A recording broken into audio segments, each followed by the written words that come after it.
What is up, guys? And for probably the first time in about a month and a half, I'm on time. And that's because I have an actual podcaster who shows up before the meeting to set his stuff up instead of 5 seconds before. If you guys aren't familiar with him, I'm going to have him introduce himself and then we're going to get right into it. Yeah, man. So I'm Joe Brown, co-host of the Jigs and Bigs podcast, hosted with the crazy lunatic Bobby Roast Beef. You guys may have seen me on TikTok, Instagram, a little bit of YouTube, but not too much. I'm still trying to dabble into it, but you can see me there as a American vet fishing. Dude, I'm just a guy, normal guy who likes to get out there. I hit some derbs, hit some big tournaments, and just like to talk fishing. So I want to say I was listening to the podcast today at work. Yep. And I have a suggestion for you, and I actually wanted to show it to you. All right. We're talking about reporting stuff, right? Velcro straps. Yeah. So, dude, it's like it works really, really well. You want to get a light battery bank to do it with. Yeah. So, dude, after I forget who mentioned it, and was it you that mentioned it in there last night?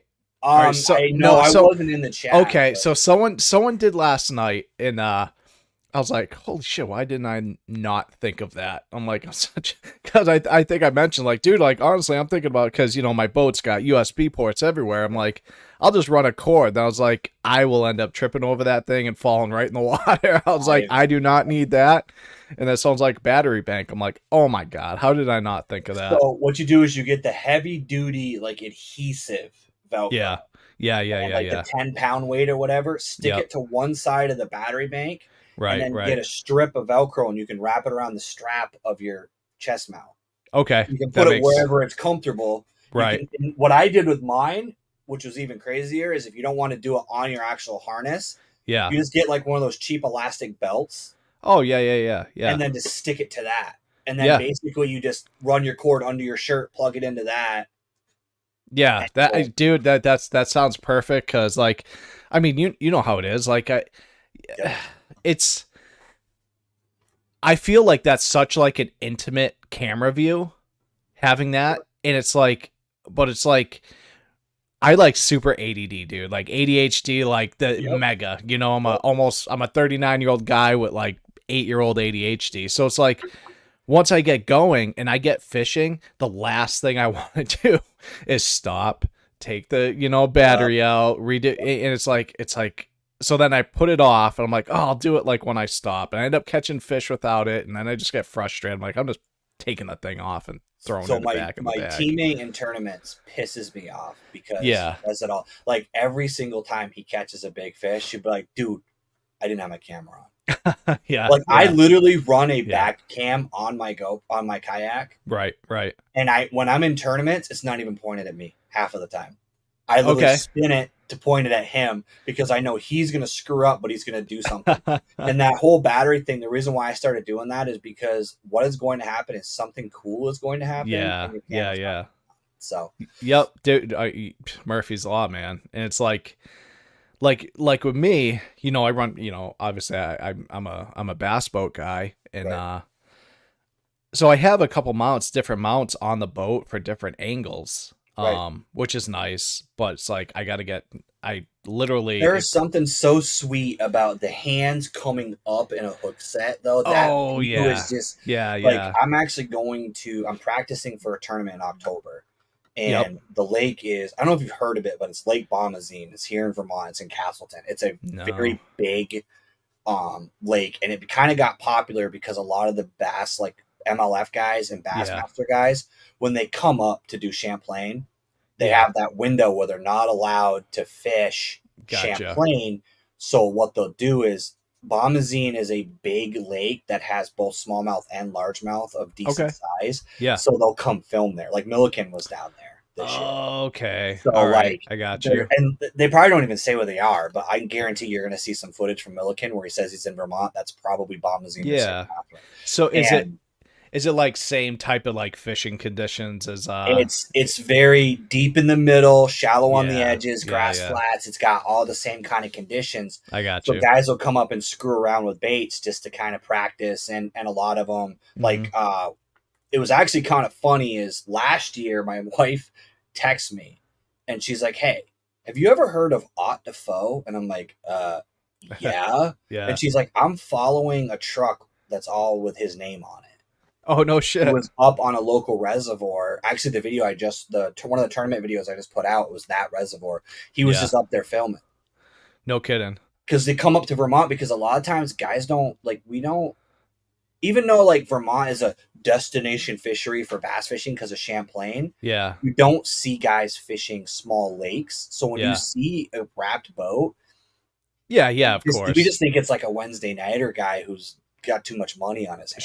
Sure. And like we don't think that it might be Ott Defoe or Ike and Ellie Yeah. or Yeah. like, we don't think it's Yeah, it's funny.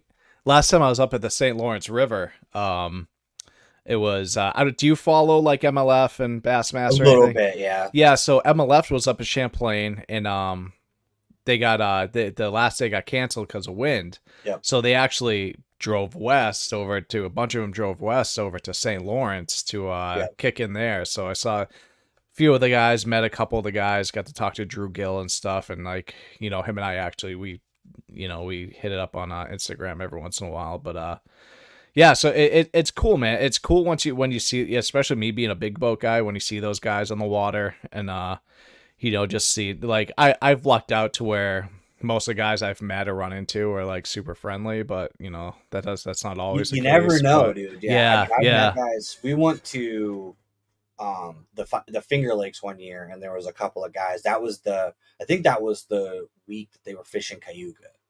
But they were hitting all the other same thing. They were hitting all the other Finger Lakes because they were blacked out from the lake. Right. And like you said, like I literally was pulling in, they were starting to pull out, and I like turned around, like went around. Yeah. And the guy like walked over and like thanked me for getting out of the way because he was like filming and taking a sweet ass time loading his boat up. And I'm like, dude, I'm a content creator, and I saw the wraps, so I kind of knew what was going on. But yeah, it's usually it's kind of a dead giveaway sometimes, but yeah, it was cool. It was cool to see those guys, and it was unfortunate that they got winded out of there, but they came in and smashed them over at St. Lawrence with us, so it's a good time.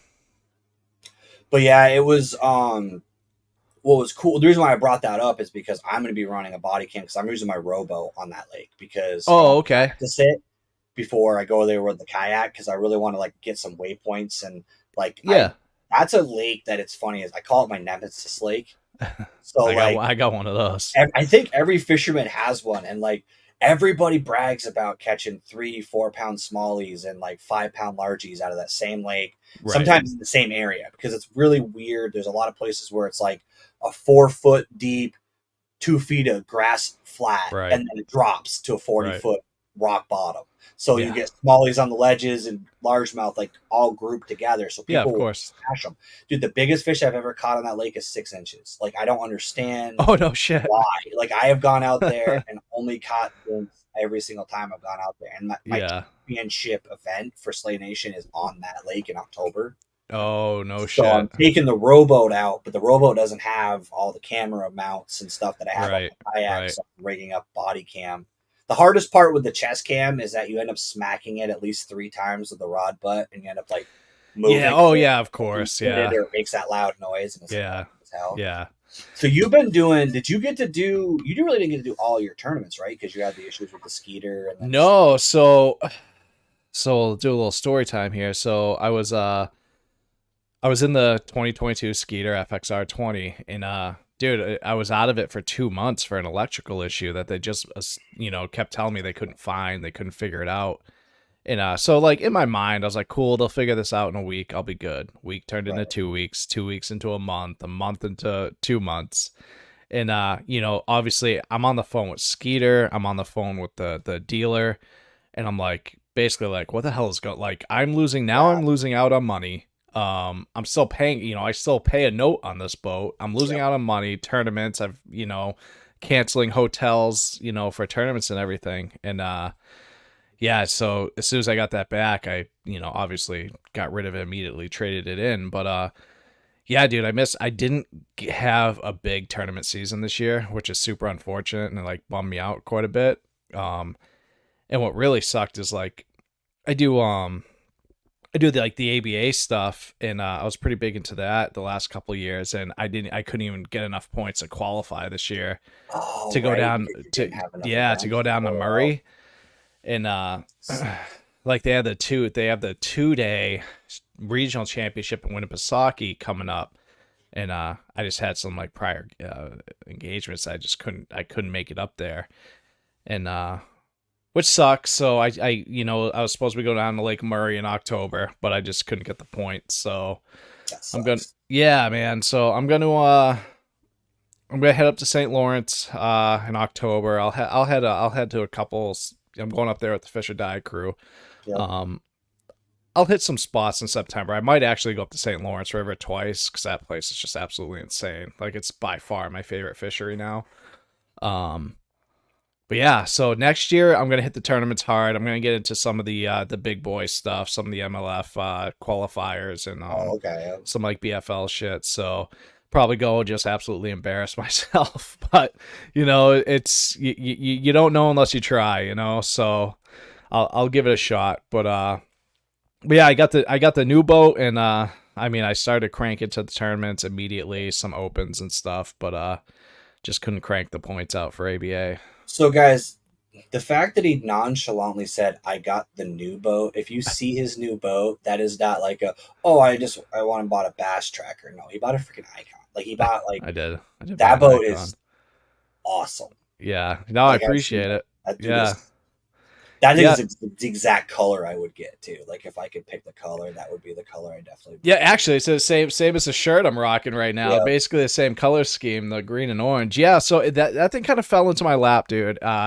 Never thought an Icon would be. I was basically in my mind, I knew like I wanted to ditch the Skeeter immediately, and just because of those problems. And I'm sure you've heard, and the listeners have heard about like the Oh yeah. COVID cars or the COVID boats. It was just that 21 and 22 model year for any type of vehicle, basically, that was just made like dog shit because of the COVID stuff and like less employees, and just the craftsmanship wasn't there and the quality.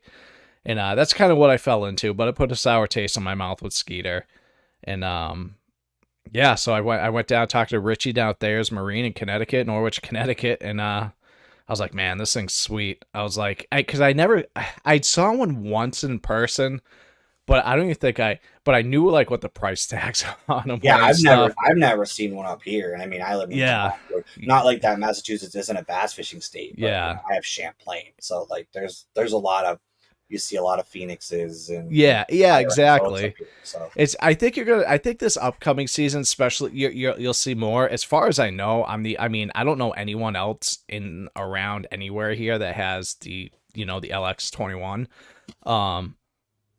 Yeah, man, that boat is sweet. It's a huge boat. It's almost 22 feet. It does have cooled live wells, so which is a pretty cool feature. Not that I've really had to use it this year because I haven't with the tournaments and stuff. But I've tested it. It's pretty gnarly. that is a cool. Yeah, it's got another cool feature for the live wells where so everything is done. So you have this like hub. It's almost like it's a screen, kind of like an iPad, and you operate all your live wells there via there's like a live well map on it. So you like hit the left live well or the port side and it'll fill, and whatever. But it actually automatically puts in your G juice too, or your like liquid IV. That's Yeah. awesome. So there's a little like well in the back, and it's by ounce. It's like okay, no heated seats, But so yeah, it's got a little well in the back that you could pick like a quarter ounce, half ounce, 1 ounce. So, you can set it, and you set like, okay, I want to do it every 15 minutes, 20 minutes, hour, whatever. That's So. cool. Yeah, it's pretty cool. It doesn't have heated seats, but it does have the cooling seats where it's they're like some material that doesn't get hot in the sun and stuff, which is awesome. Yeah, because that's one thing about bass boats. The two things I never understood about bass boats was like why they put that weird thin AstroTurf carpet and why they made the old seats out of like the leather that pretty much dude, turns into a scalding mess when you I sit. can't tell you how many times I've burned the back of my knees. It's like it's insane. The good thing, the carpets have gotten better. Like even the one on my Skeeter was pretty good, but no, there's pretty good carpet on the Icon. It's all padded and everything, pretty thick stuff, comfortable. I mean, my dog lays on it and likes it, so it passes his test, you know.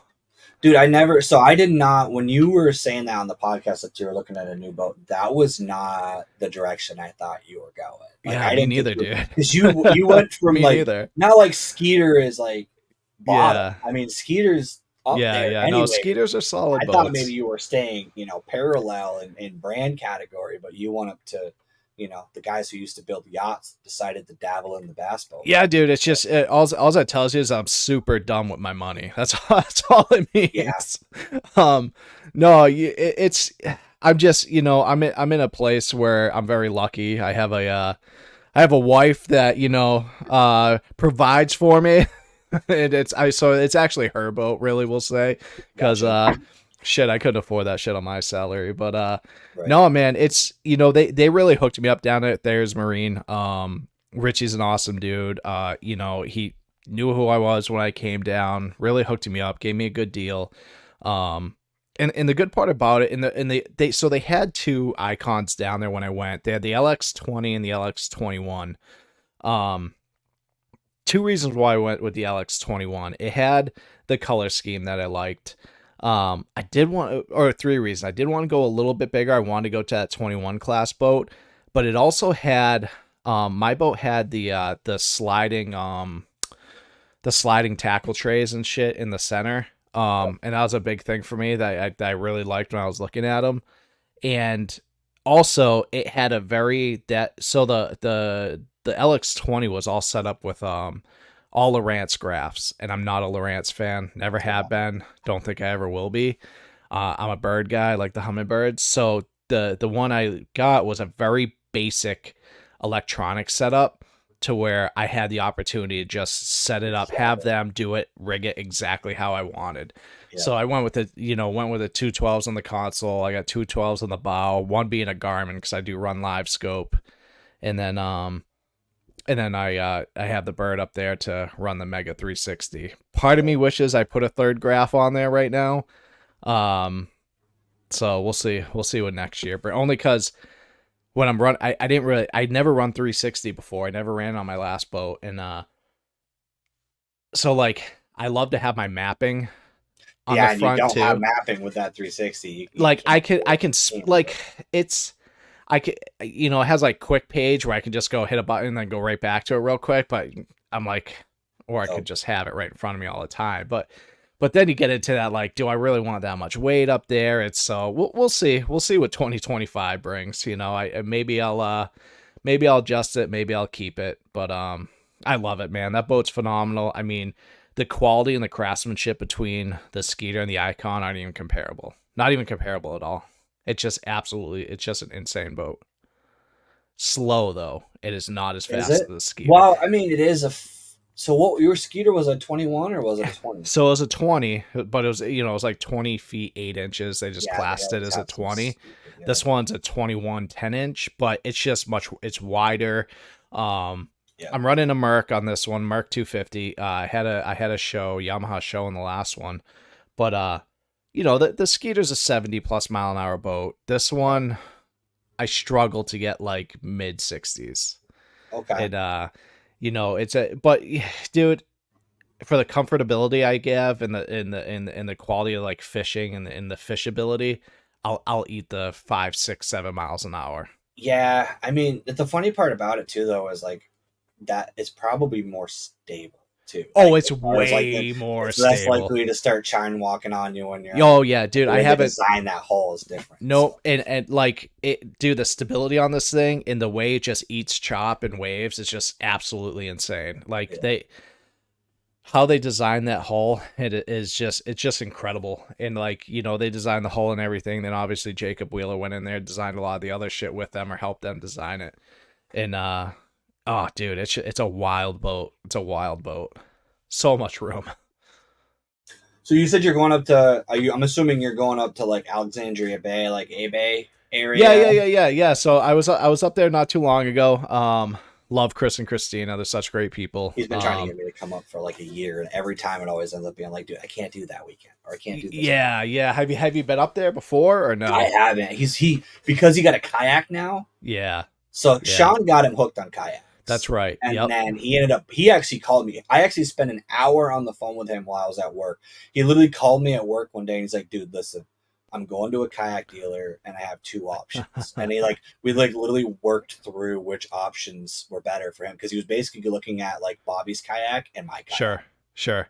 So I was like, depends on what you want to do and all that. But then he's like, he's constantly like, hey, dude, you need to come up and fish for the weekend. And I'm like, and that's the most heart wrenching thing is every single time I make that plan, then I'm like, oh, I don't have a dog, or I can't do this, I can't do that. And I'm like, damn it, because it's not that far from me. It is and it isn't, you know? Yeah. Dude, that is such a wild fishery. I can't imagine. I'm gonna be 100% transparent. I couldn't imagine getting in a kayak on that place. Yeah. Obviously depending. I mean, he knows that place like the back of his hand, whereas I've only been up there, twice. I mean, there was one day where the chop in the river, I was like, oh man, I'm starting to kind of feel like shit. My tummy's not feeling so good, but and then you have the freighters that go through, the big cargo freighters, which is wild to see. But aside from that, dude, there's so many shoals that are like away from all that shit, so many coves and everything, and just the fish in there are just a different breed, man. Those smallies are a different breed, and just the water clarity, it's just, dude, I'm in heaven when I'm up there. I absolutely love it up there. Yeah, I haven't quite not committed to going. He wants me to go up in September. The problem is I've got a tournament next weekend where I'm actually going up to Memphremagog. So I'm going Canadian border side, and we're fishing the Vermont side of it, but that's a 3.5 hour drive for me. Sure. So I'm staying in a campground. I'm actually fishing a local lake the day before and then fishing there. So there's one weekend that I can't go. And then the following weekend, I probably could go, but the problem is I have the 2-year-old puppy that has really bad separation anxiety, and my wife's doing nursing school. So she leaves on Fridays, she leaves for school at like 7:00 in the morning, goes to school till 3, goes and sleeps because she works at a nursing home right now. Sleeps in an on-call room for 3 hours and then works 7 to 7. So my dog would literally be solo from 7 a.m. 24 hours. Yeah. And I'm like, I can't really do that. So I have to try to figure out, either bribe my kids to take, because my son stays with his mom all week. And sometimes comes down, but I don't usually have him come down when I'm not going to be home, because what's the point of him coming to my house if no one's here? But I might throw some money at him and be like, hey, you want to come to my house and let the dog out and actually have someone here, so then I can go up and hang out with Chris. Because it's funny how that whole world works. I actually met Chris that same show that you were at, the Springfield show. That's how I met Chris. Was literally I was there to hang out with Bobby, and then I walked around the corner and Chris had the booth on the other side, and then I started talking to them, and that's how I got hooked up with Ave. So yeah, dude, they're such great people. They're such great, humble people. We actually stayed at so last time I went up there was with the Fish or Die crew. We went up there to do content for like 4 or 5 days. So a lot of content you see on Fish or Die right now is, the stuff we did up there. But yeah, so half of us stayed in their Airbnb that they had, and the rest of us stayed in the hotel that they had, which it's a 2-minute walk from one another. Yeah, so that is a ideal spot right there. Yeah, so and even the hotel is not even 5. I mean, there's so many launches down there, dude. I mean, you're 5 to 10 minutes from all the launches in either direction. You know what I mean? So it's a real cool place, man. I absolutely love it up there. The people are cool. We were up there at a big vacation time, I guess, touristy time. I don't know if it's going to be like that in October when we go up. Right. Probably not. A little cooler and whatnot, but yeah, dude, it's cool up there. I mean, outside of the fishing and stuff, there's not much going on, but You know, No, even it's for one like, of those. I used to go to Lake Ontario every year, the Oswego side, yeah. and like that area is the same way, dude. You go up there like from July to September, Yeah. loaded with people. You go up there, like I have friends because I've been going up there since I was like 12. Every year we Yeah. went up there. My dad had a 25-foot fiberglass, and we would go up and do the king salmon fishing thing. Yeah. I Yeah. went Yeah. up there to hang out with some friends during Christmas time, dude. Literally, gas stations are closed, restaurants are closed. Like Yeah. the Yeah. whole town shuts down Yep. from when there's no fishing. Like when there's no fishing season, Yeah. the St. Lawrence is the same way. But it's crazy. Like so, when I bet, dude, now thinking about it, because I've been looking at like some of the Fish or Die stuff. I Yeah. bet their stuff works really well in the St. Lawrence because a lot of their stuff is very like Dude. smallmouth centric and Yeah, exactly. We caught some wild fucking fish up there. I mean, you know, well into the fives, almost sixes. Yep. You know, just I just barely missed my smallmouth PB like twice. I didn't have my boat, so I was riding bitch seat for the whole weekend. You know what I mean? Because I didn't have my that was right. That's in the right time because I that didn't was have. when your boat was down. Yep. Yeah. Yeah, I didn't have my boat, so that's why I can't wait to go back up there with this boat. And Or actually, yeah, you're on. just a boat, period. Mhm. So just kind of, and that's kind of why. I mean, I know I'm going up. I'm going up early that week. I'm actually gonna bring the wife. I think I'm gonna bring the family with me, or at least the wife and my daughter, and Right. because you know everyone's bringing kind of their wives and stuff because it's a tournament we're doing there in October. But Right. yeah, dude, it's their stuff is. I mean, it's very.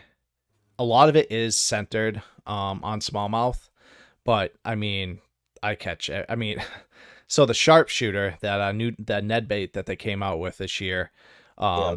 first cast I ever caught, I ever threw with that thing, I caught like a 28-inch pike. First cast. First Yeah. cast ever, dude. It was still in like prototype. They hadn't even released it yet, and I was like, I take a picture. I was like, dude, first cast. Look at this. He's like, holy shit, and Yeah. yeah, I gotta he's try just that goby, that like the swim bait goby that they have. yeah, or something. yeah. I like the my Ajax. favorite bait is like the Kitech Easy Shiner, and I usually Yep. throw it on like a belly weighted hook, and that goby Yeah. would be like the same exact basic thing. It's a Yeah, little so bit smaller, but yeah, it's crazy. So we actually someone hooked into a goby while we are up there, and we actually like there's a picture floating around somewhere. It actually might be on my phone. I don't know. I have to look of having the Ajax right next to the goby. oh And really? like yeah, and like the likeness and like the comparability is just like insane. It's like I mean the goby was bigger than the Ajax, but Right. yeah, it was crazy.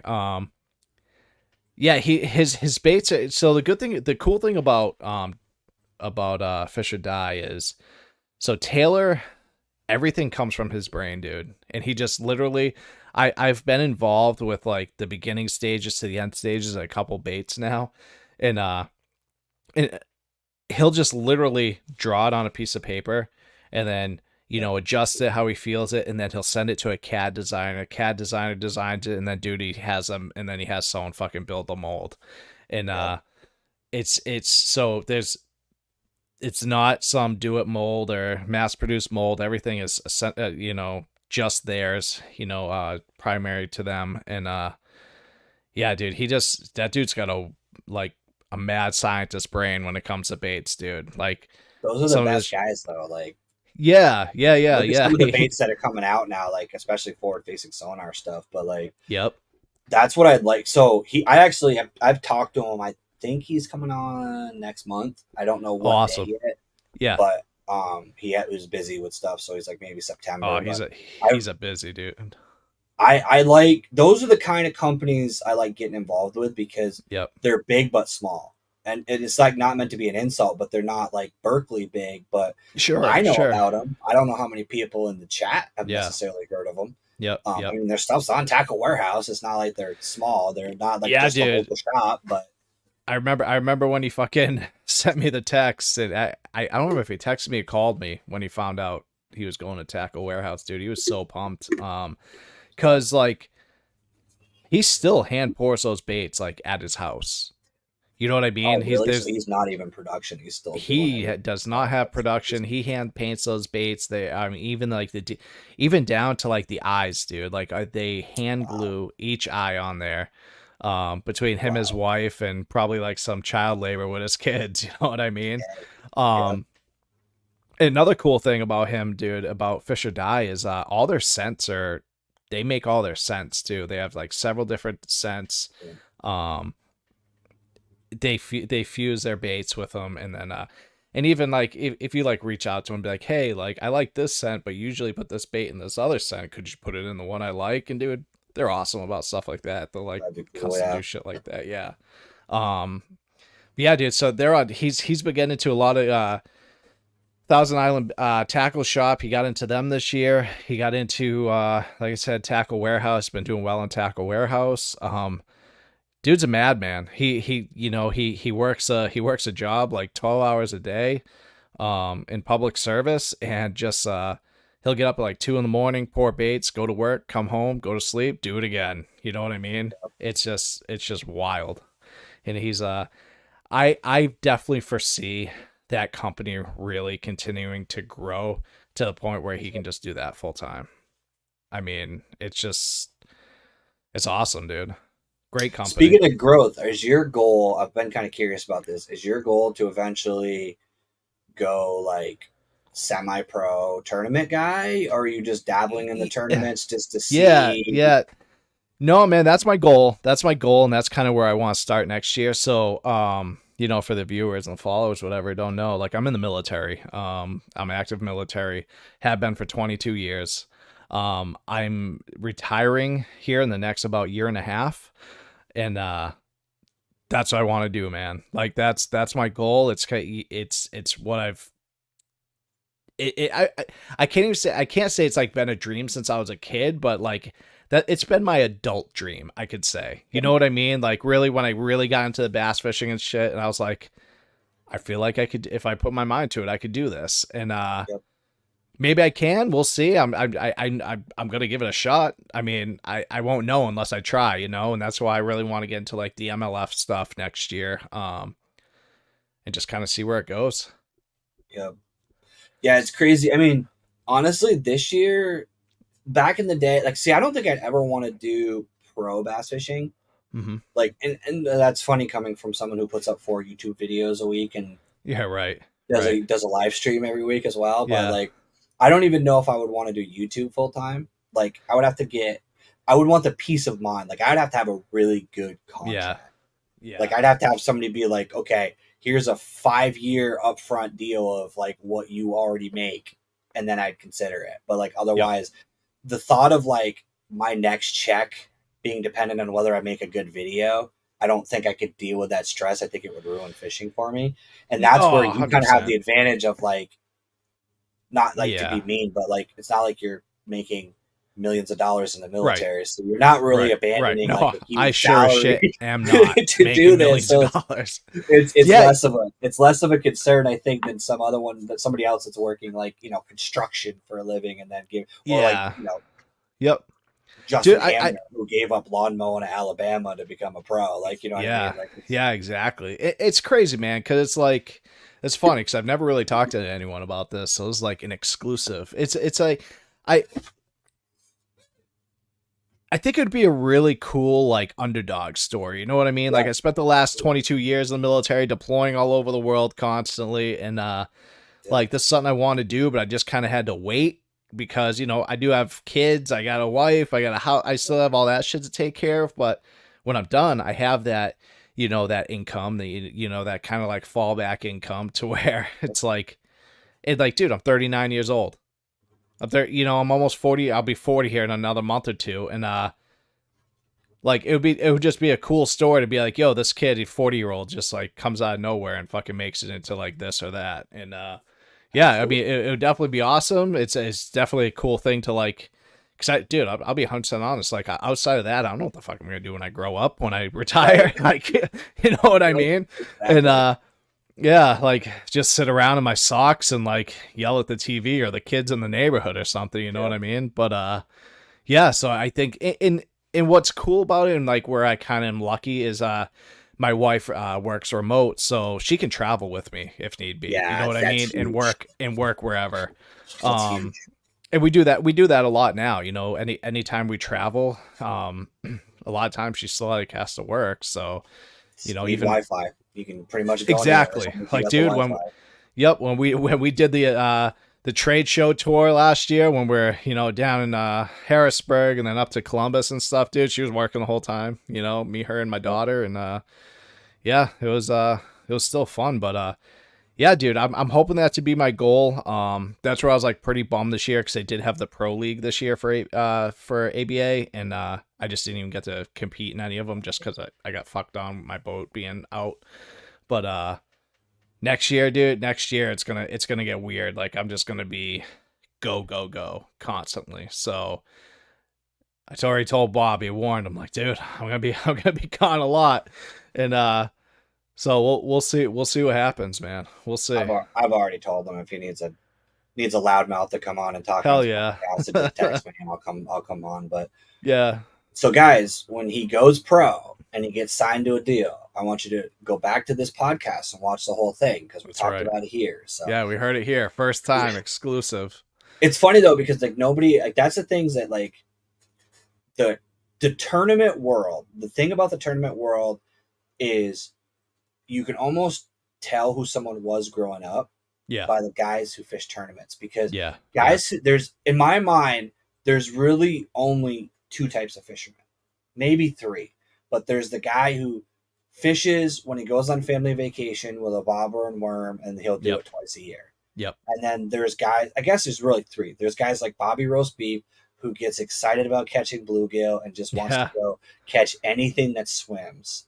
Yep. And then there's guys who are trying to relive some sort of competitive glory day. Like for me, it's I played baseball through high school. I need something competitive in my life to judge myself against. Right. And that's where tournaments come in. Slay Nation is a perfect example for me. Like that's why I wore the shirt. I kind of did that is I got into tournaments because everybody is a hero on their home lake. I don't care who you are. You can go catch bigger than average fish on your home lake because it's close to your house and you know it. But when you go onto a lake that you've never fished or go to a lake you very rarely fished and then compete against other guys, that's your measuring stick. And for 100%. Me, the thrill of catching a 16-inch bass in a kayak tournament versus catching a 16-inch bass fun fishing, they're not even close. Like when you catch a fish in a tournament, the emotions, the feeling, like everything about that event. Like I literally told my teammate, like my buddy from Canada that we decided to do tournaments this year, I was like, you need to understand something. I'm like, we've done a lot of fun fishing together. When I am in competition mode, I am a straight up prick and I'm in kill mode. Like I go into this like alternate brain set like space. And like even when I used to play, like I used to run a beer gut softball, like a co-ed softball team. My wife was on my team. And there was people that played in that league that didn't know we were married.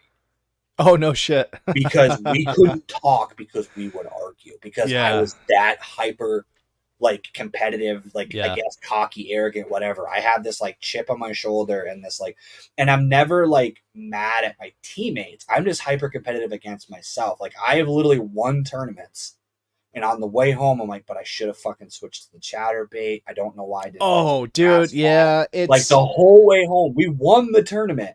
Yeah. But I beat myself up like, no, dude, we could have had 40 inches more than this if we'd done this. Or like, I'm never satisfied with like, just winning. Like, and it's not, and I'm sure there's some of the guys that are in my trail. One of them, Stoneman Lures, actually, which you probably know because he's put in the Dark Horse box. He's actually the tournament director.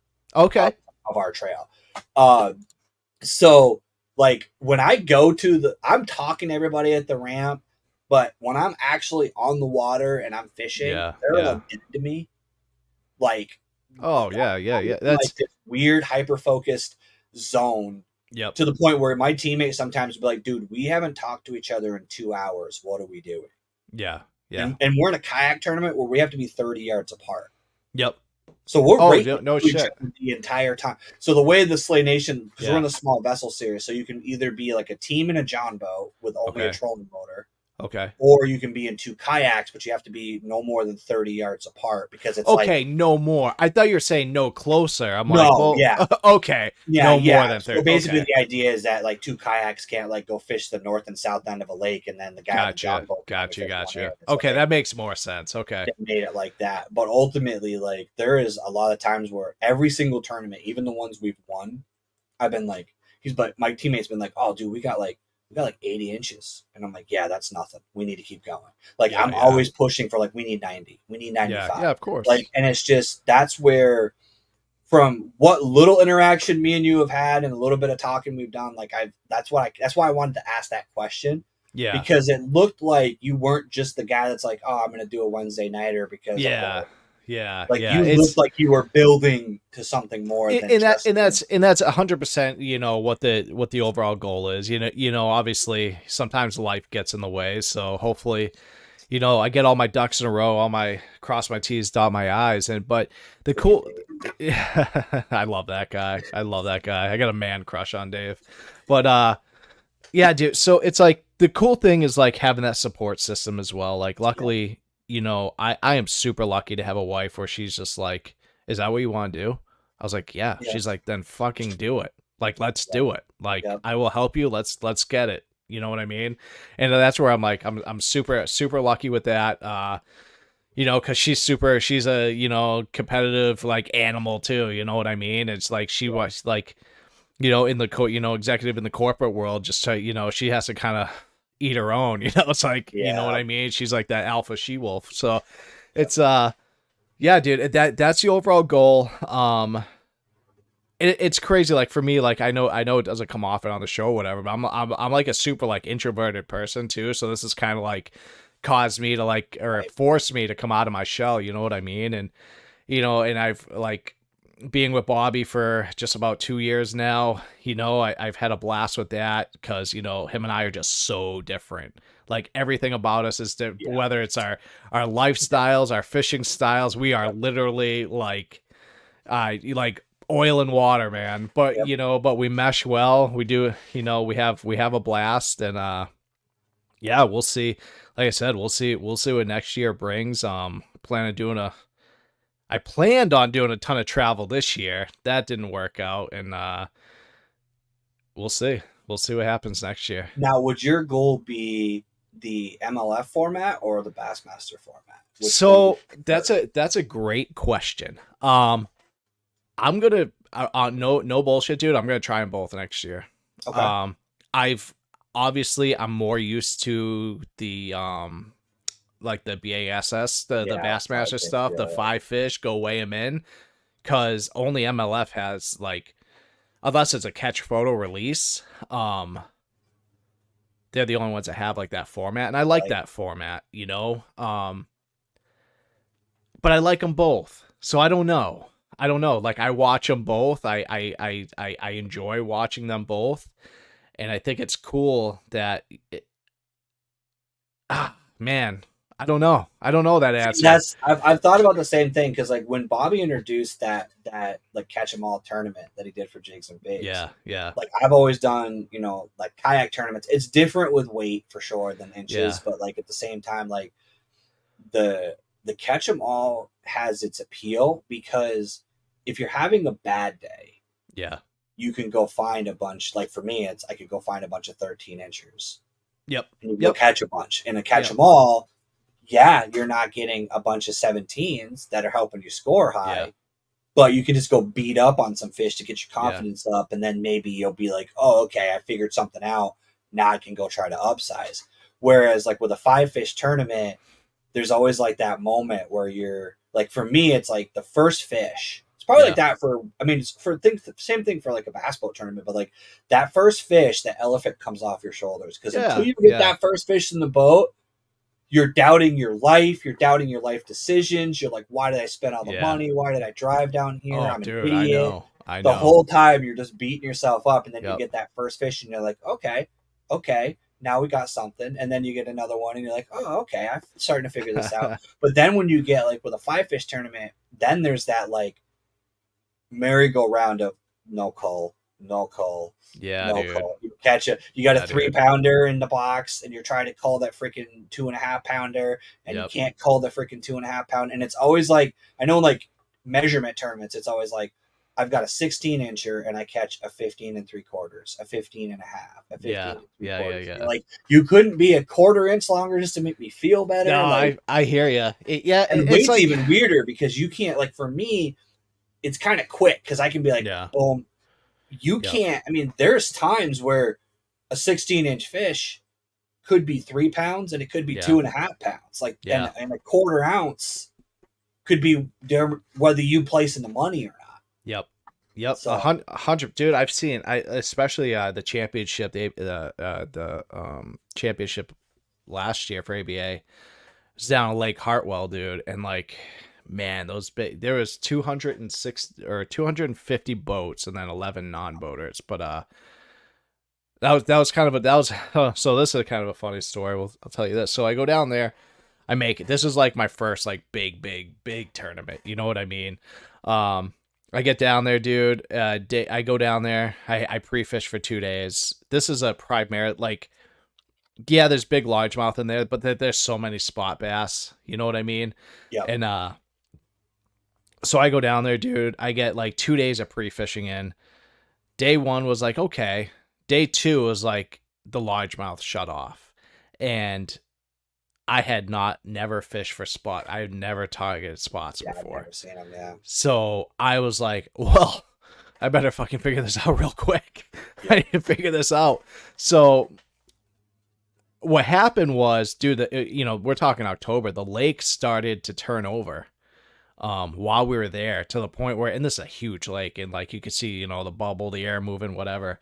And day 1, there's 250 boats, 11 non-boaters. The 11 non-boaters are raffled, or like a lottery. Yeah. And like me, being the introvert that I am, I'm like, okay. I was like, the chances of me getting a non-boater are like really slim. Really slim.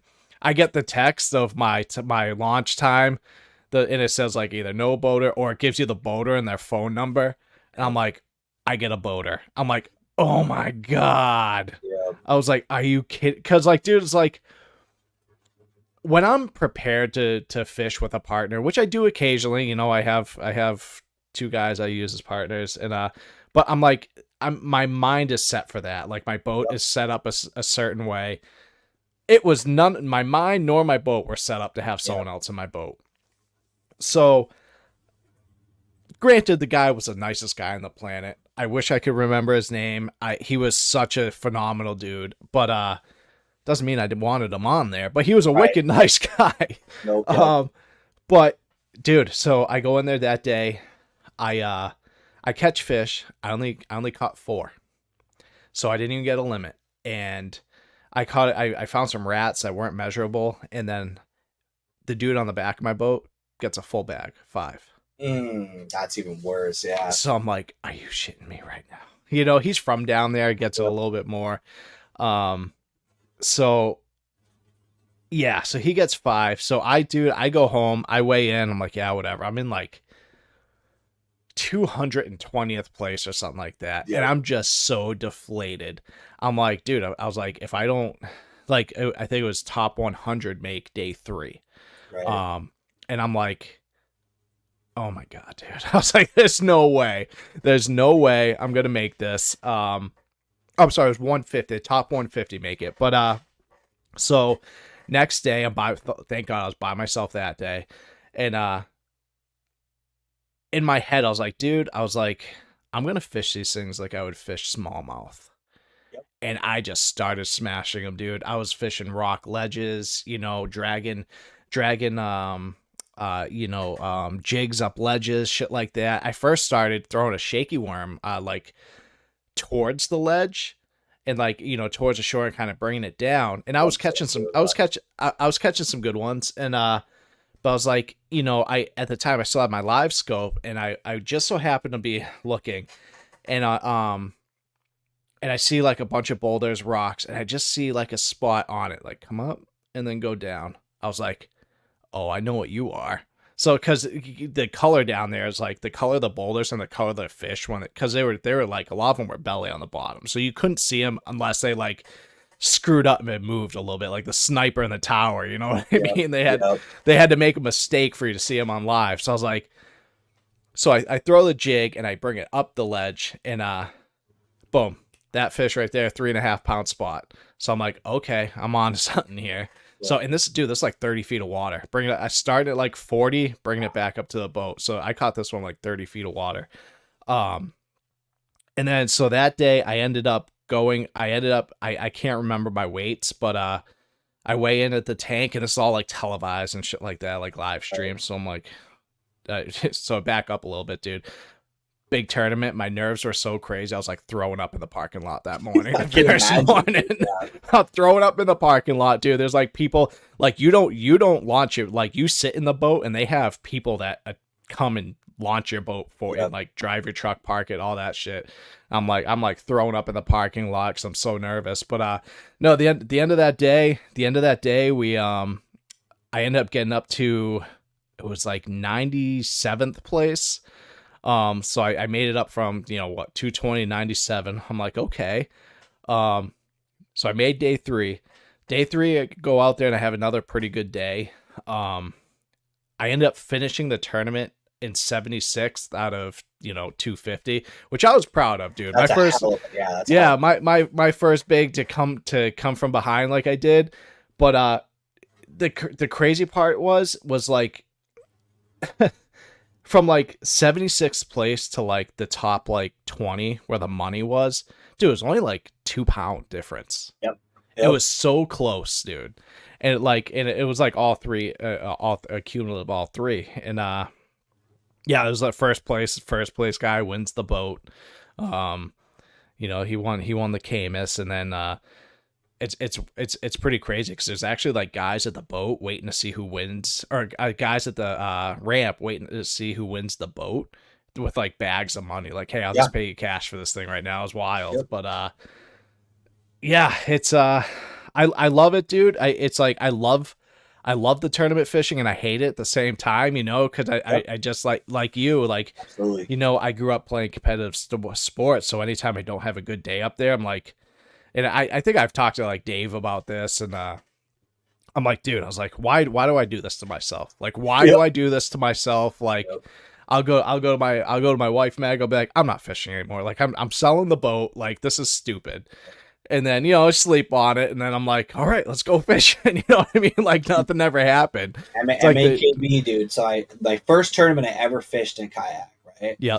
I got into purely by default. So there was a big bass tournament that was like New England, right? And it was the top 2 anglers in each state qualified for the championship event in Rhode Island. Mm-hmm. There was only one other dude in Vermont that had entered any fish. Okay. So all I had to do was catch a fish in 2 weeks, and I was going to the championship. That's literally all awesome.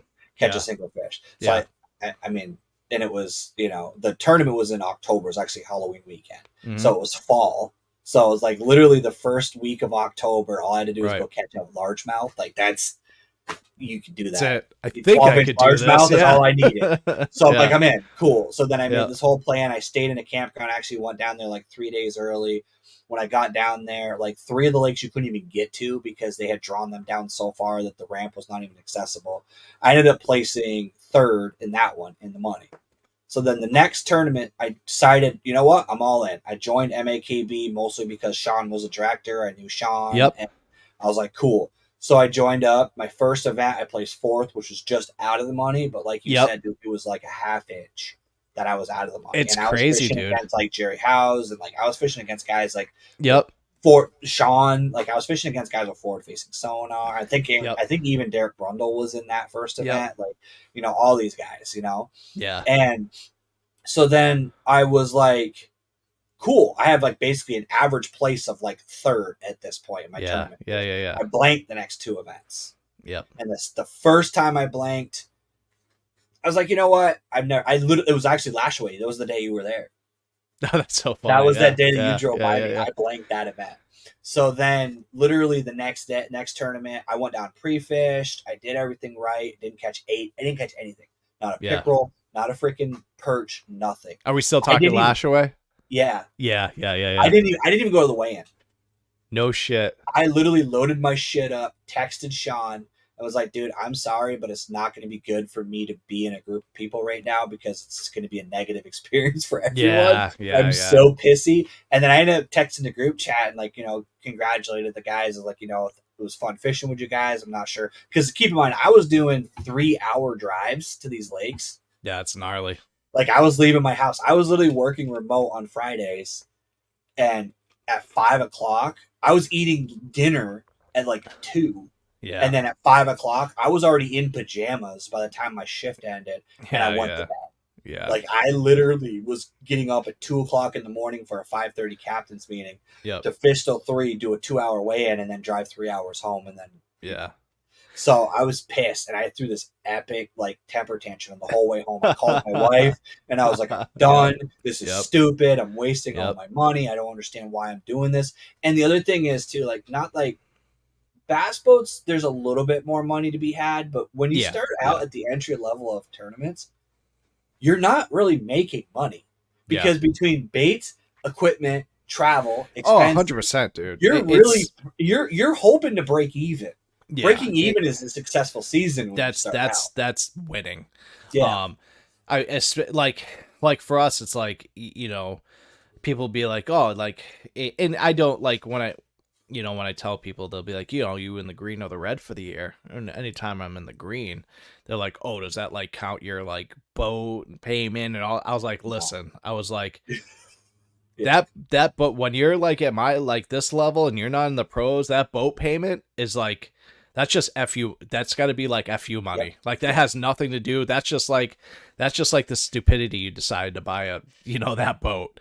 And everything else is like, you know, the plus. But yeah, dude, it like some of these, especially the big boat tournaments, some of the buy-ins, dude, are pretty hefty. Yeah. And like you say, like, I'm kind of bougie, dude. I don't like camping when I'm fishing. I like to like grab a hotel and eat, you know, be comfortable and stuff like that. Somewhere where I can plug in the boat, you know, because I got to plug in the boat. Well, that's the other thing, dude. Honestly, I don't even necessarily consider it bougie. Like, so as a kayak guy, right? I bought a 30 amp hour lithium battery so that I can camp over the course of a weekend without power. You can't do that with a boat. No. You need charging. Yeah. And you don't need, like, you got to be careful, like, campground power stuff isn't always good for chargers. It could surge the shit out of your stuff and fry all your shit. Yep. It's not a good system. So funny story. This is when I had the Skeeter, this should have been my first red flag to get rid of the friggin' thing. So I always run lithiums on my boats. I had my 4 lithium batteries. I always run Ionics. Love Ionic. No sponsorship, anything. I just love the batteries. But so I'm running the Ionics, but I was running it with a Minn Kota precision charger on the Skeeter, and I realized that I'm on the water pre-fishing that second day, and I'm realizing my shit's like real low. I'm like, what the? I had that shit plugged in all night, like whatever. Long story short, my fucking my charger blew while I was down at Hartwell. So, dude, I had to run to Walmart. I had to buy 4 trickle chargers, right? Lithium trickle chargers, 4 extension cords, 4 extension cords. I don't know how I didn't get kicked out of that hotel. I had like the security door on the side, like propped. I had to do this extension cords running all out the hotel, to charge each one of my batteries in the boat. Like I was just like, it was like everything that could go wrong kind of did for me down there. And, so like when I got back, luckily I went down to John at JCS Marine and they swapped it out with an Ionic bank charger. But, it's kind of like one of those like too little too late. But so, dude, I had to do that every night the rest of the time I was there. Like, so, and then I have to go check it like every hour to make sure like the cleaning lady didn't unplug all my shit. You know what I mean? But you know, same thing with the Icon. I actually run 5 batteries on this one. I run 125 amp hours. So I can get, for a tournament, I could typically get a solid 2 days out of it, depending on the kind of chop and what I'm using for spot lock and stuff like that. Those 125 amp hour batteries do last forever. And, you know, I have one dedicated just to my electronics, one dedicated to, you know, my trolling motor and then cranking, whatever. Yeah. But, Yeah, dude, but it's like, I'm down there 4 or 5 days. Sometimes I'm at these places 4 or 5 days. I need to charge. You know what I mean? Yeah. It's and I've also made a mistake at hotels, charging my boat. The lady tells me like, oh, you have, yeah, there's outlets on the light poles. She didn't tell me that the powers only works when the lights are on. Right. Yeah, Yep. so yeah, I learned that real quick. So I only got a partial charge on that bad boy, but yeah, dude, it's traveling for fishing. I mean, it's like you have to get out of, like, people have to get out of that mindset of like, you can't think like, oh shit, if I don't win, it's just a waste of money.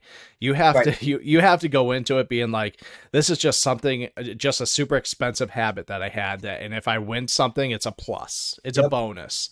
And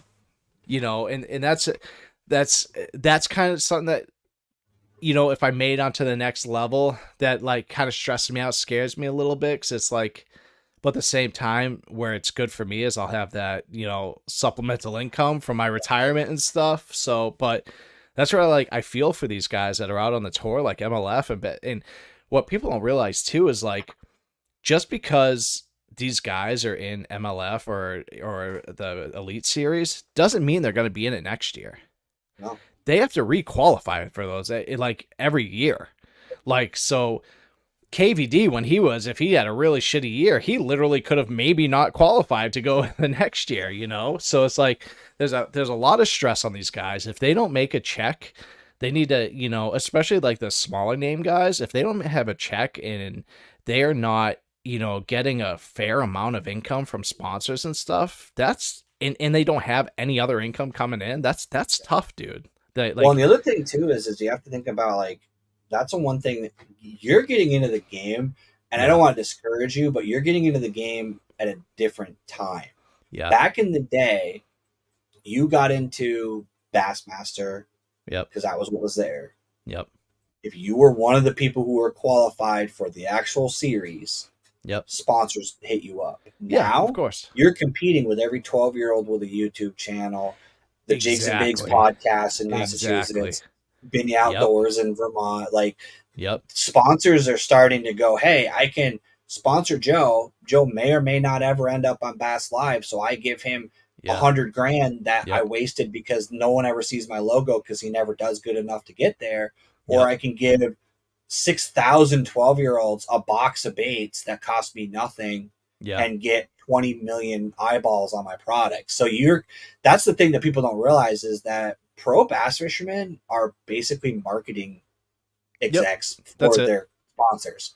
That's where their money is made. They're not. That's why you see all them on YouTube and stuff now. They were never all on YouTube. They were like, I don't need to do that crap. Oh no, now you do, because that's where corporate America is seeing like all the income and everything's coming from, because you have Joe Schmo, who's in the MLF, hasn't done that great, but he's still in there, still qualifying.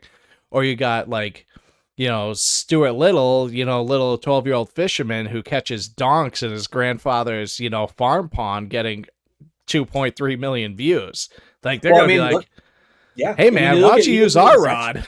You look at like Becca, for example. Yeah. Becca has 90,000. She's got more subscribers than some pros. Yeah. Yep. And she basically travels around in a truck and goes fishing. Yep. She doesn't compete in tournaments. She doesn't have any of that world, but companies work with her. So it's really like, you have the added, like, you have to learn the marketing side too on top of it, because the marketing side is just as important as the fish catching side. Yep. Not saying you can't do it. You've already excelled. Like, I've seen from your first podcast, starting to see the content creation. Like, as a content creator, I analyze like the content side a lot. Yeah. And like, I've seen definitely growth on your side and companies working with you and stuff like that. But that's what people don't realize, is that you basically are on a negative income the entire time you're grinding your way up to the pro level. 100%. When you get to the pro level, everybody thinks of Bassmaster and MLF like the MLB and the NFL. It's not like that. No. It is. You're not getting a contract from Bassmaster. You get $0 if you don't make good deals, if you don't make good partner relationships, and honestly, you can do it. The cool thing about it though is like, look at Gerald Swindle. How many events does he actually win? Right. Very rarely does that dude actually win, but he's Gerald Swindle. You know what I mean? He's got a personality, and he keeps his sponsors happy, and that's what you have to do in that world. Like, it's crazy, dude. There's a perfect example, dude, of like the underdog story. Like that dude was cutting grass and won the classic, and now all of a sudden he's all over the internet. Like, it's crazy. It's like, you know, and I've heard, I haven't talked to any of these guys personally about this, but you know, you hear from the grapevine, like these dudes, like it's a grind. It's not like a pro athlete to where they're getting flown to the stadium to play, getting flown back and like whatever. And no, these dudes are like hundreds of thousands of miles a year on their own personal vehicles that maybe they got a little bit of a deal for, you know what I mean? You know, hopefully they have a sponsorship that helps pay for their gas and the tournament entries. And because, oh, by the way, all these tournaments that they're entering, it's not free for them to enter. They still have to pay to enter these tournaments. And it's a big chunk of money. Yeah. And it's like, I mean, we're talking thousands of dollars. And yeah, dude, it's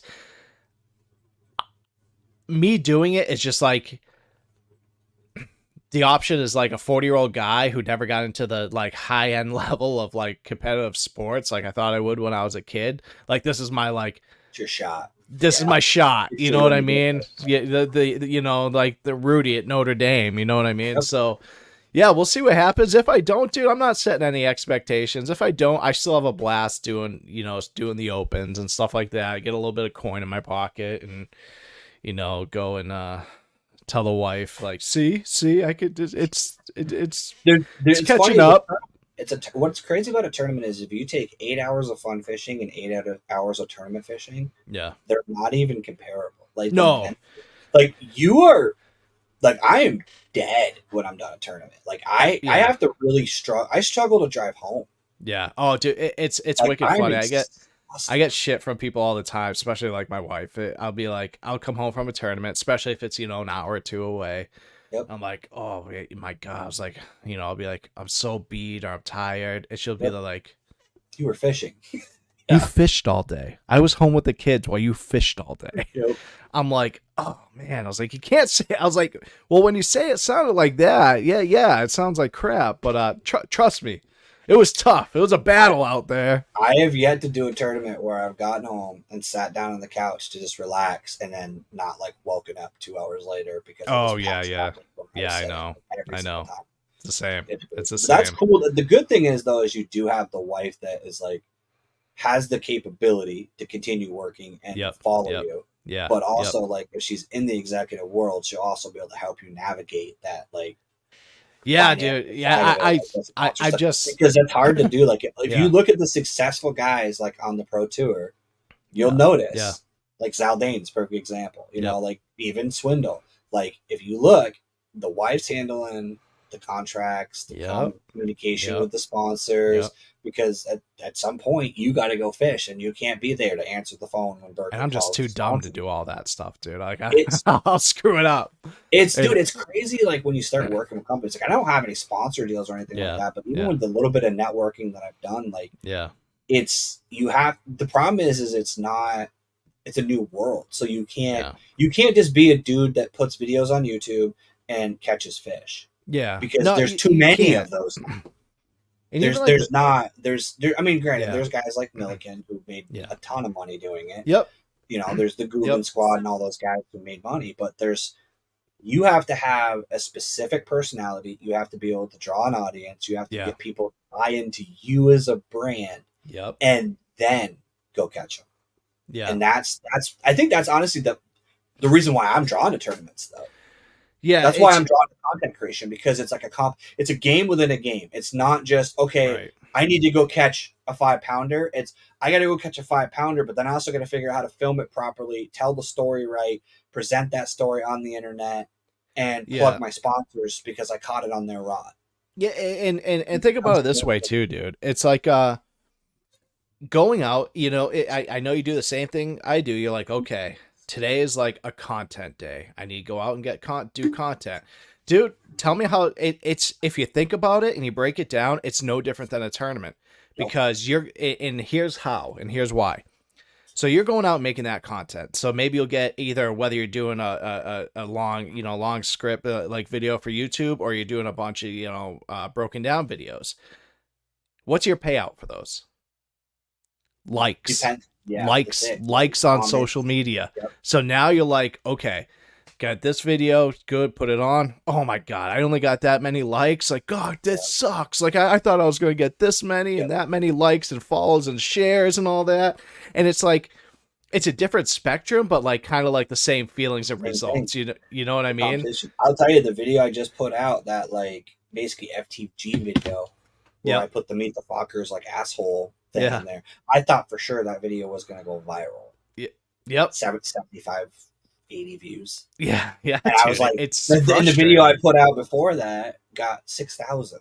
Yeah. And I was like, why? One of the best videos I ever put out was literally my teammate. We were ice fishing, and he drilled an auger hole with an electric auger and went, "That's good ice."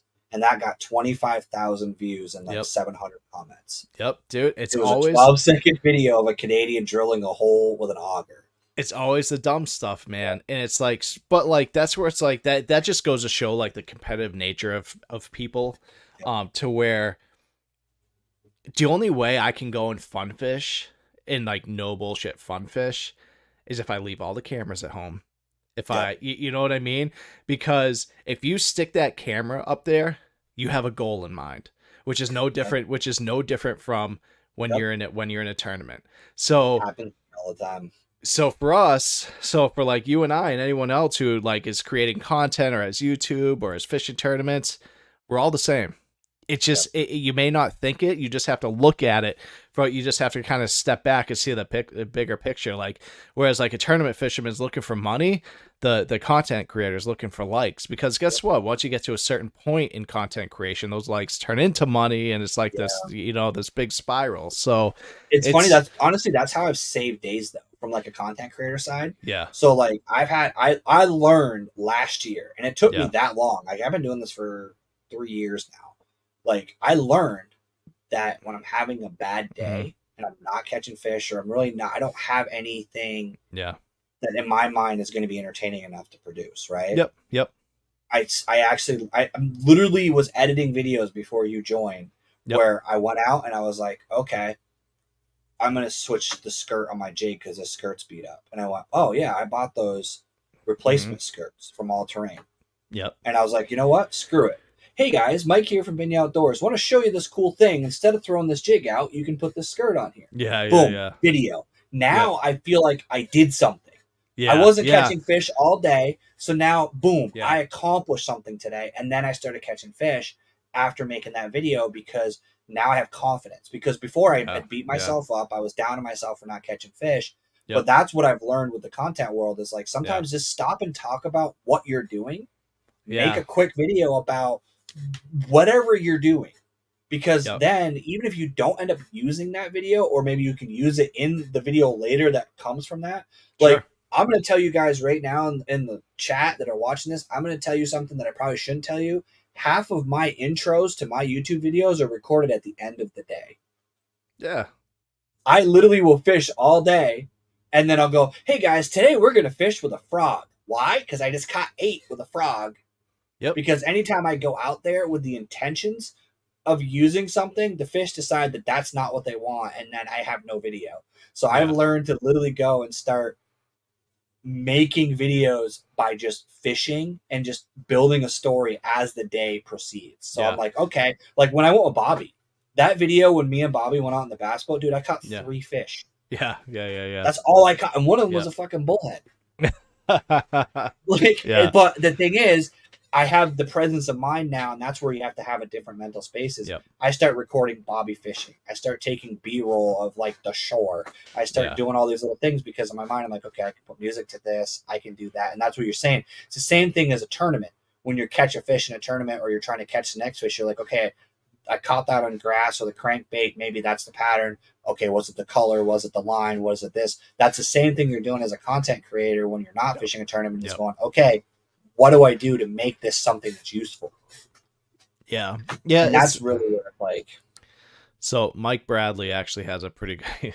Does the number of comments affect your algorithm, or is it strictly views?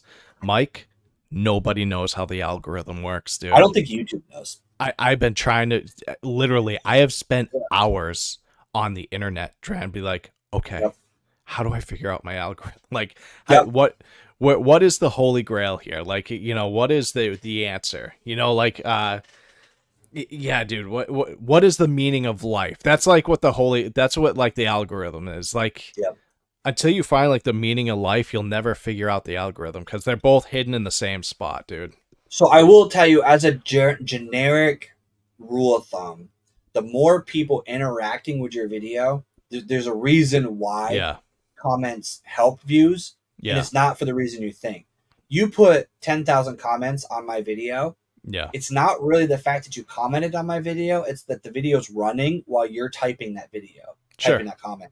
So they care more right now, from what research I've done, they care about length, because at the end of the day, they're selling your videos to advertisers based on, we're going to be able to put 20 million eyeballs for 6 billion hours, and we're going to be able to show your advertisement every 30 seconds on because they don't like, they put advertisements on my video. I don't get paid for any of that because I'm not monetized yet. Right. And I actually think, and this is something that I'll probably never get monetized because I'm saying this on YouTube right now, but at the end of the day, I think they tweak the algorithm to keep only a certain threshold of people monetized, because if they keep you from getting monetized, they can still put ads on your videos and they don't have to pay you. The other thing that YouTube does, because it's a business, and at the end of the day, I will tell you the biggest mistake that YouTubers make: you're not going to make money from YouTube. Yeah. It's not going to happen. Google is trying to profit from you. They're not going to make it easy for you to profit from them. Sure. What you really need to use your social media for is build up an audience, have a group of people like Scott Vermont or Michael Bradley. I mean, Michael Bradley follows Jigs and Bigs. I see him in all those chats. Like Wolf of Walmart. You build an audience, you get people to that enjoy your content, you make the stuff for your fans and for yourself, and then you start working with companies. And have 100%. Companies come in and honestly, don't target Berkeley. Target the Fish or Die Bait Co's, the Fresh Baits, the A-Bay Lure Labs. Like get working with companies that need marketing, that don't have somebody who knows how to do marketing. Once you've learned your niche and you can start putting stuff out, try to work with companies and help them grow, because if they blow up, then you go with them, and then all of a sudden the money starts coming in. Because I saw some stats somewhere where, like, I think it was like Tactical Bassin, they only make like a couple grand a month in YouTube revenue. I believe it. Yeah, I believe it. That, and there was like some stat released, and I was like, if you think about it, Tactical Bassin is like the goal. Like that and Guggen are like the two like ones that you would think would be making a ton of money. They don't make their money from that. They make their money from deals from companies and partners and stuff like that. And that's the algorithm is honestly fickle. And like you said, there's literally when you're content creator and you're on YouTube, you probably get them too. Every week they send us an email with a video that tells us how they changed the algorithm. And even when they explain it, you're more confused at the end of that video than you were when you went in, because they're like, oh, we changed how this works, so now this does this. And you're like, I didn't think it did that in the first place. So you didn't help me. You just made me think more about this. Yeah, exactly. It's just one of those things, man, where it's just like you said, you know, it's corporate America, and like I think you put it perfect, where they, you know, their goal is to profit from you, not you to profit from them. And granted, you know, like you said, there is a handful of ones where they're like, okay, we need to make them profitable and let them, because we need other people to think that they are going to, or they need to get here. So, you know, they are out there, like, dude, like for it's like I'm monetized on Instagram and TikTok, and let me tell you, it is literally pennies. Literally pennies. You know what I mean? It's like, but it's just the way. But you know what, man? It's here's the thing with fishing, and like I'll say this before I like say my goodbyes and whatever, because you know I got kids I gotta put to bed and Right, I gotta exactly, work yeah. early as hell in the morning. But dude, don't go into fishing to make money. No. If that's something that's like if that's something that comes later on, then awesome. Then like good for you. You kind of made it a step above. But other than that, dude, that's not why I do it. I do it because I love it. I do it because I grew up doing it, and like you know we talked about before is like I just have that competitive nature in me. It's You like need it. You need that. you need it. That's how I am. It's like if it's there, dude. If there was competitive fucking toilet paper throwing, dude, I'd be like, I'm gonna give it a shot because I feel like I am better than that guy at doing it. I feel like I could throw it farther than him, or whatever.